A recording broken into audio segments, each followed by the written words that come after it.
Okay, now we're going to be talking about teams.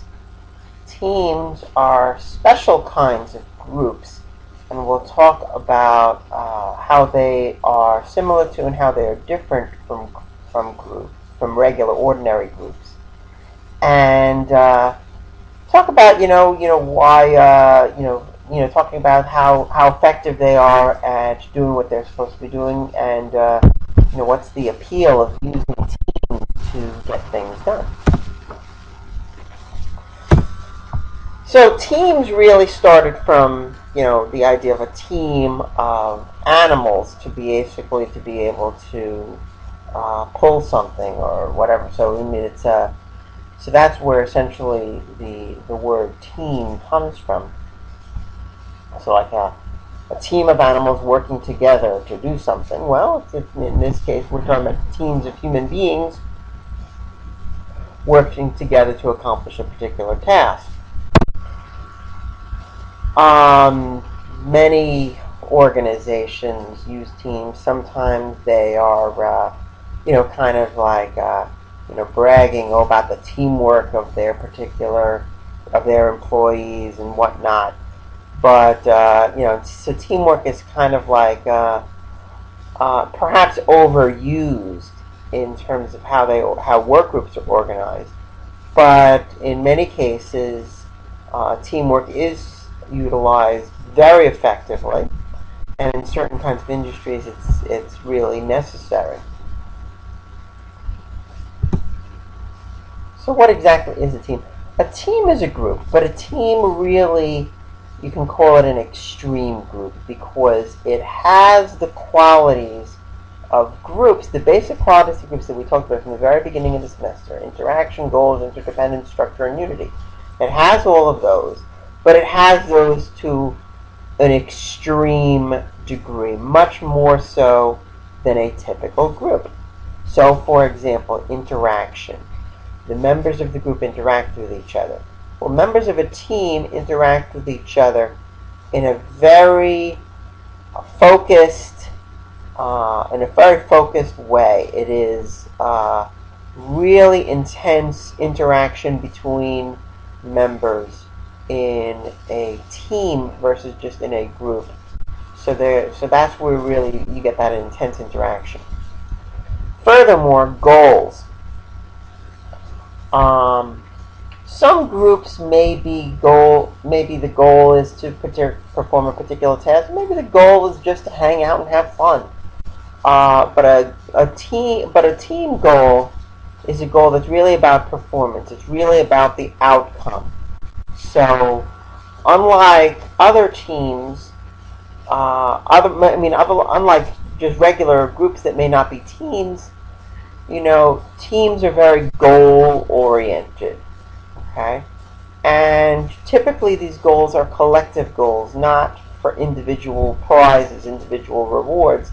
So you're talking about a group of people that's intensely focused on a goal, and it's a goal for the team, that the team succeeds, okay? So this is really what the group is about, what the team is about.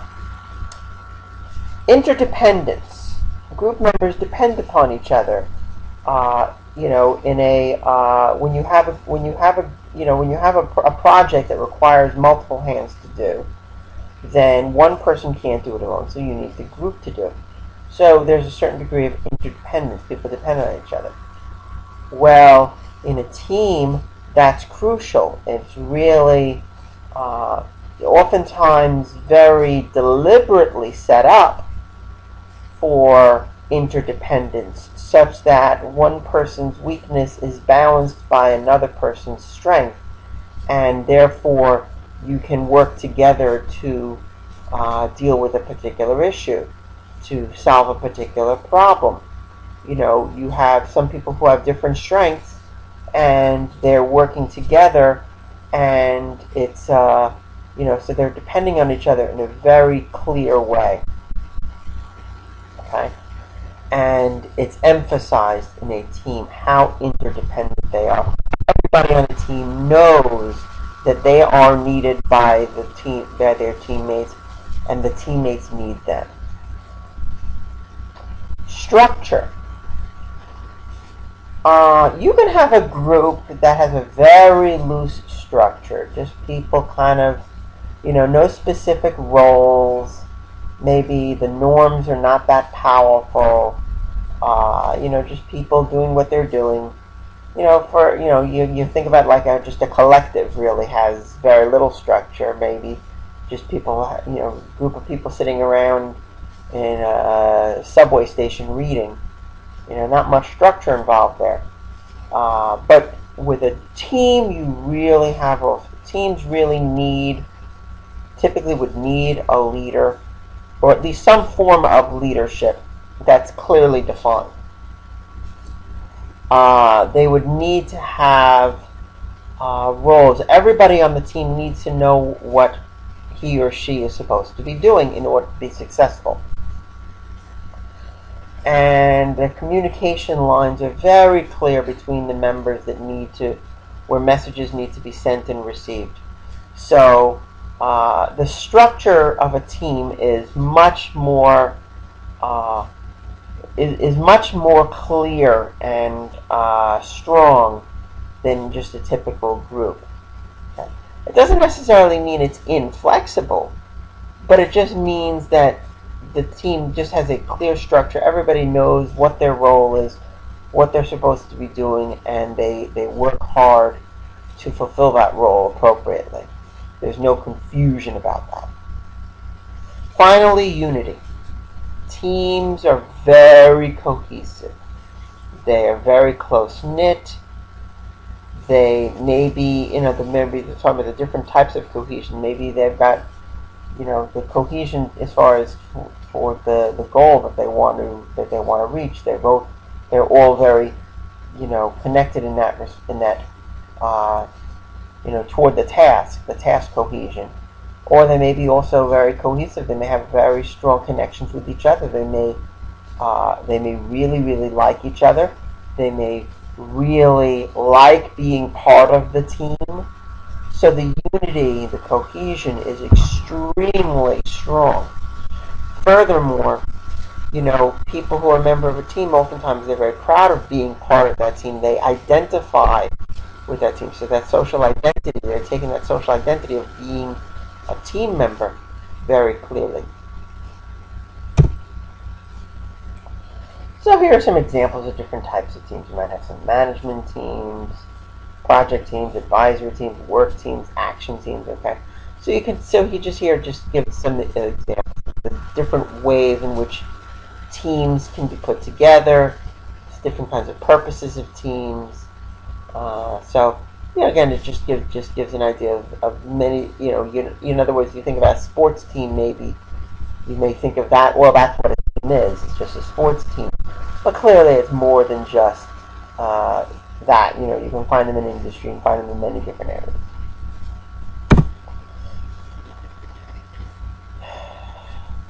You might have an expedition, a team that, maybe a team that's going to climb Mount Everest, for example. You may have work crews that see themselves as teams, maybe a crew that works together very closely, that are, so these are things, this group could be considered a team if they have this close-knit relationship, that they work together frequently. Task forces, if they've got something that they need to do fast for a particular project. Your team doesn't necessarily have to be long-lasting. You can put together a team to solve a particular problem. Once the problem is solved, the team can break up. Kind of like that forming, storming, norming, performing, adjourning, Tuckman's stages. You've got you can have the adjourning too of a team, but you can still have the intensity of like the group working as a team to solve a particular problem.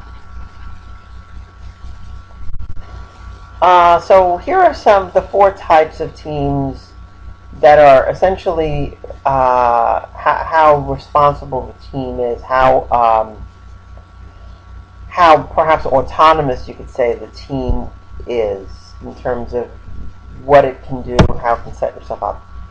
So, for example,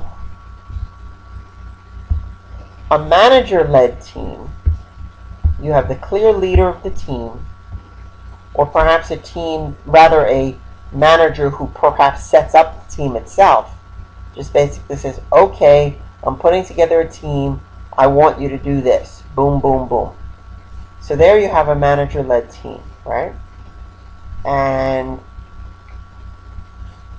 on the other hand, you might have a team that is self-managing. So maybe the team essentially, is not just executing tasks, but is also managing itself, monitoring itself, checking to see whether or not it is on its way toward a goal. A manager-led team, for example, would have to give frequent reports, let's say, to the manager to essentially let the manager know how the team is progressing. A self-managing team doesn't need to do that. They're doing it themselves. A self-designing team is given the responsibility not just of monitoring and managing and watching the feedback, but also designing the team itself and putting it together and setting the context. So that's a self-designing team. Finally, the most autonomous team that you have would be a self-governing team. Not only does it execute the tasks required of the team, not only does it monitor its own progress, not only is it designing the team and the setting, but it's also setting up the entire direction. I mean, this is sort of like a team that's starting from the very beginning, putting itself together and deciding where it's going to go and doing all that. So self-governing is really would be the most autonomous and most responsible of the teams. And again, different kinds of organizations may use one or more of these different types of teams to solve particular problems. So, you don't necessarily need to use a team on every particular job that needs to get done. If a task is difficult, having a team to put it together might be a good idea.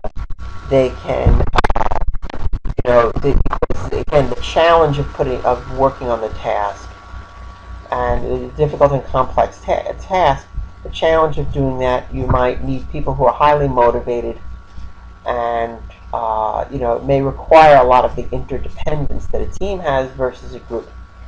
Complexity, clearly, you may want to put together people with different skill sets to solve different aspects of the problem. If it's a complex problem, working together, having that constant monitoring and feedback may be important for a complex task rather than an easy task. A complex task may require frequent monitoring that a team can do, that maybe a group it would be kind of cumbersome. How important is the task? If the task is very important, putting together the best kind of team to do it would be useful. For example, in the healthcare industry, clearly, like surgical procedures and whatnot are relying a lot on teamwork. Clearly, when we're talking about surgery, life-threatening surgery, we want to be, you want to be sure that you've got the, best team, a team that really knows what they're doing for the health and welfare of the patient. So clearly, important tasks would require good teamwork. Finally, monotony, a dull task. It's a really dull task. You really don't need a team to do it. Particularly if it's like a simple task that maybe one person could just work individually and another person could work individually. If it's kind of that, you don't really need a team to do some kind of dull activity like that. For example, if you've got a team, highly motivated team put together and they're working on something really dull, well, that's the easiest way to just dishearten the morale of a team. Teamwork, they're looking for challenges to be able to accomplish. Basically, in teams, you want to be able to work. If you may like working with other people. That might make you good at working in teams. The team, when you're in a team, you want to be with these. If you're in a team that works well, you want to be with these partners and you want to work with them.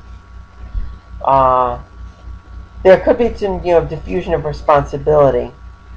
Unfortunately, if in a team, if people, if you're in a group and maybe you're kind of spreading the responsibility, maybe some people may not take personal responsibility for what they need to do, so that can weaken a team.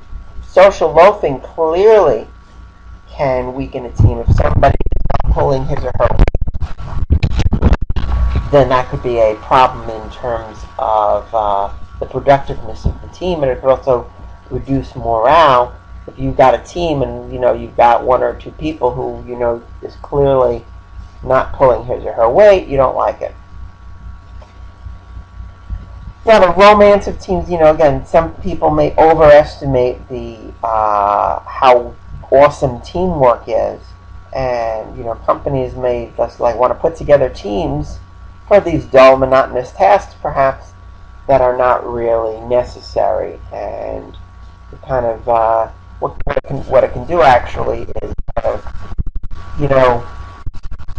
it diminishes the value of teams when you can just put a team for everything.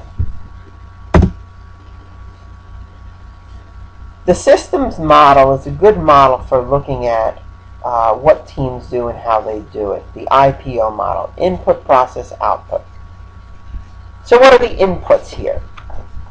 The inputs include individual level factors. There are certain kinds of personalities that work well in teams and like being in teams. There are some individuals that prefer to work by themselves and don't want to be working in groups altogether. So, maybe those individuals may not be the best people to choose for a team, perhaps. Team level factors, how are you building the team? How many people are in the team? What's the cohesiveness of the team? All of these are factors that can play a role in predicting how well the team is going to perform. Environmental level factors, maybe to what extent are they going to be rewarded? Where is the setting for the activity? All of these could be a factor. And again, so all these inputs here essentially predict how well the group is going to interact. So when the team is interacting with each other, when the team is working together, there's the interaction when they're engaging in discussion, when they're engaging in activity to try to get themselves oriented to do what they need to do. Then, of course, the output is what they actually do. So this is where the performance is. So they're getting together, they're performing a particular task. If it's a sports team, they're going to be playing the game against the other team, let's say.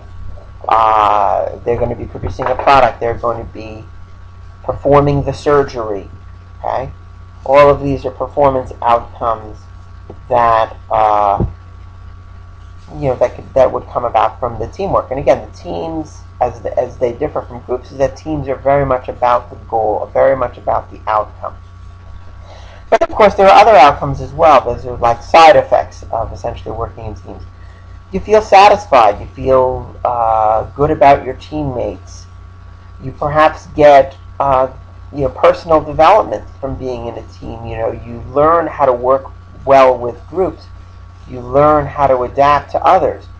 And again, I hope that in a course like this, by working in groups, you can get a little bit of experience. Now, again, if it's an online class, you may be doing it virtually, but still, it is interaction, and it's something that hopefully you'll be able to do well.